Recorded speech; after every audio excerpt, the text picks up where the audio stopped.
In the world of true wealth, loyalty is not announced, it is lived in silence. While mass markets chase visibility and noise, a different game unfolds behind closed doors, where brand allegiance becomes an unspoken inheritance, passed down through generations like heirlooms of impeccable taste. These are the territories where quiet luxury reigns supreme, where logos disappear but devotion intensifies, where clients never switch brands because switching would mean abandoning an identity carefully cultivated over decades. The mechanisms of this loyalty reveal something profound about human nature, status, and the psychology of belonging to an elite that refuses to explain itself. Consider the silent power of a Brunello Cucinelli cashmere sweater, devoid of any visible branding, yet instantly recognizable to those who matter. This Italian house has mastered the art of creating disciples, not just customers, by building a philosophy around humanistic capitalism and timeless elegance that transcends seasonal trends. Clients return not because of advertising campaigns or influencer partnerships, but because wearing Cucinelli becomes part of their personal narrative, a quiet statement that they understand true value beyond fleeting fashion. The brand loyalty here operates on a frequency invisible to outsiders, a coded language of quality, ethics, and understated refinement that bonds its community together. The architecture of loyalty in these rarefied markets differs fundamentally from traditional consumer behavior. Where mainstream brands invest millions in retention programs and loyalty points, quiet luxury houses cultivate devotion through scarcity, personalization, and the ultimate luxury of all, time. At Loro Piana, waiting lists for certain fabrics can extend years into the future, yet clients wait patiently, because impatience signals nouveau riche anxiety incompatible with old money confidence. This deliberate inaccessibility creates a psychological investment far more powerful than any discount or promotion could achieve.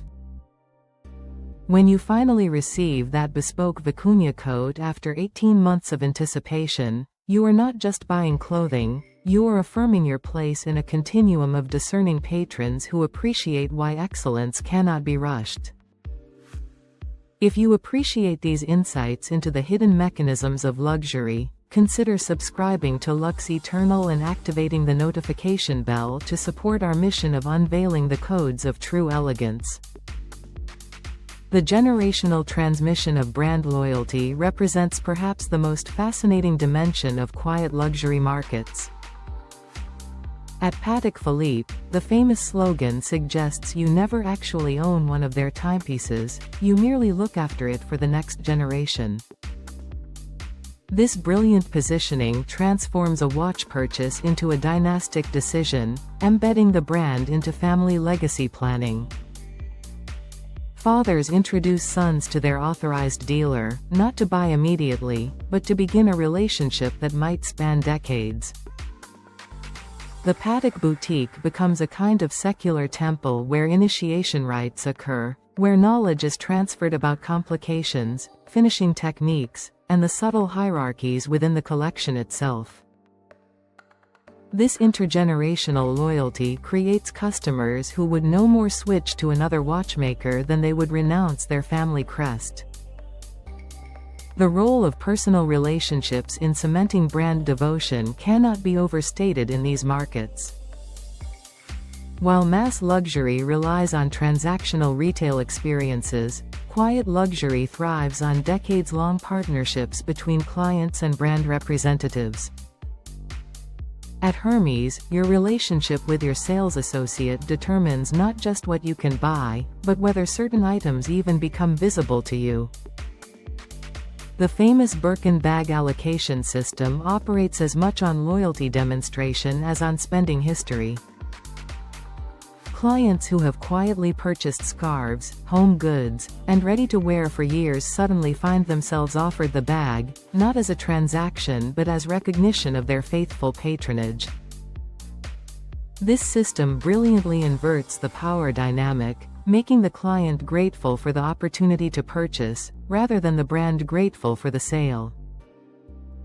Exclusivity mechanisms serve as both barrier and bond in quiet luxury ecosystems.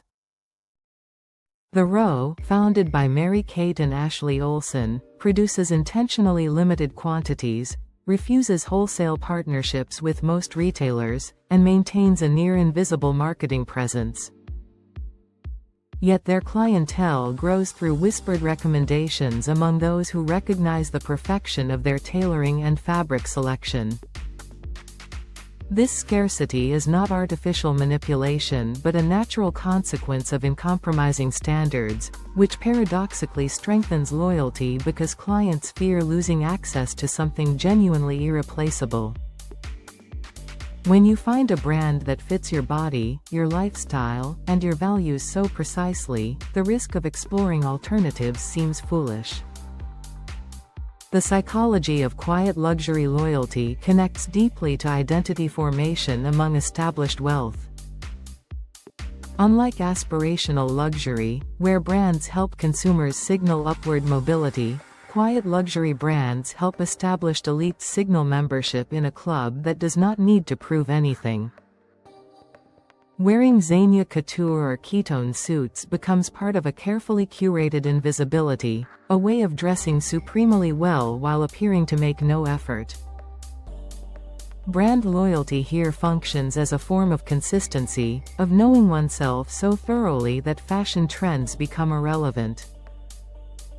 These clients have often spent years, sometimes decades, refining their relationship with a handful of brands, learning the nuances of fit and quality that distinguish true excellence.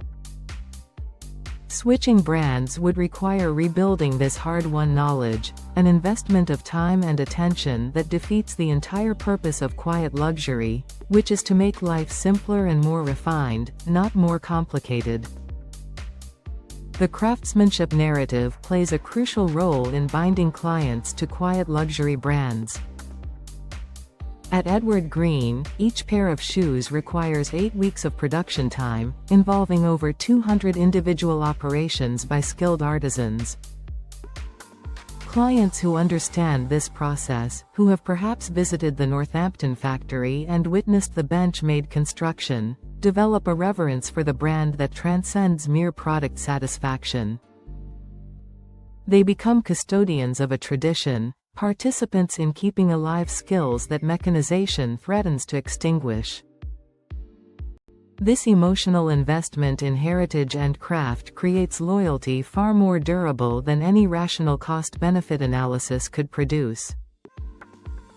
Customization and bespoke services represent another powerful loyalty mechanism in these markets. Anderson & Shepherd on Savile Row maintains pattern books for clients dating back generations, allowing sons to order suits using their father's measurements as a starting point. This institutional memory, this sense that the brand knows you intimately and holds your preferences in permanent archive, creates switching costs that are psychological rather than financial. Starting fresh with a new tailor means losing decades of refinement, of adjustments and preferences recorded over countless fittings. The loyalty this generates operates almost unconsciously, as these relationships become woven into the fabric of daily life. The discretion inherent in quiet luxury brands serves as both value proposition and loyalty driver. Clients of Celine under Phoebe Philo, or of Bottega Veneta during its logo-free peak, appreciated brands that allowed them to dress exquisitely without broadcasting wealth. This discretion creates a bond of mutual respect between brand and client, a shared understanding that true luxury needs no announcement. When a brand consistently delivers on this promise of elegant anonymity, clients develop trust that extends beyond any single purchase. They know the brand will never betray their aesthetic philosophy by suddenly plastering logos everywhere or courting mass market appeal. The concept of product longevity fundamentally shapes loyalty in these markets. Barber jackets improve with age, developing patina and character through decades of wear. The brand offers lifetime repair services, rewaxing and refurbishing jackets that become family heirlooms. This stands in stark contrast to fast fashion disposability and even to conventional luxury planned obsolescence. When you buy a Barber, you are not just purchasing weather protection, you are beginning a relationship that the brand commits to supporting across your lifetime. This long-term thinking aligns perfectly with old money values of sustainability, quality, and multi-generational ownership. Cultural capital and social signaling within elite networks reinforce quiet luxury loyalty through peer validation. When everyone in your social circle recognizes the subtle excellence of Loro Piana cashmere or Brunello Cucinelli tailoring, maintaining loyalty to these brands becomes part of maintaining social position. Switching to unknown alternatives, even if objectively comparable in quality, risks signaling uncertainty or worse, that you are trying too hard. The social costs of brand promiscuity in these circles can be subtle but real, making consistency a form of social intelligence. The rejection of trends and fashion cycles represents a core principle that bonds clients to quiet luxury brands. Margaret Howell has maintained essentially the same design philosophy for over 4 decades, offering refined, understated pieces that never look dated because they never chased trends. Clients loyal to such brands appreciate the stability, the confidence to ignore fashion media and simply reorder the same perfect white shirt they have worn for 20 years. This consistency allows them to opt out of the exhausting cycle of reinvention that fashion typically demands, a form of liberation that money cannot directly buy but that brand loyalty enables. The ultimate expression of brand loyalty in quiet luxury markets manifests in what might be called invisible consumption, where the wealthiest clients purchase extensively but display minimally. They might own 30 bespoke suits from the same Savile Row house, a dozen handmade shoe styles from the same Northampton maker, a collection of watches from the same manufacturer, yet their consumption remains largely invisible to everyone except their immediate circle and the brands themselves. This loyalty operates in near-perfect silence, without social media posts or public display, driven purely by the pleasure of owning objects of supreme quality and the satisfaction of relationships with brands that understand and respect their values.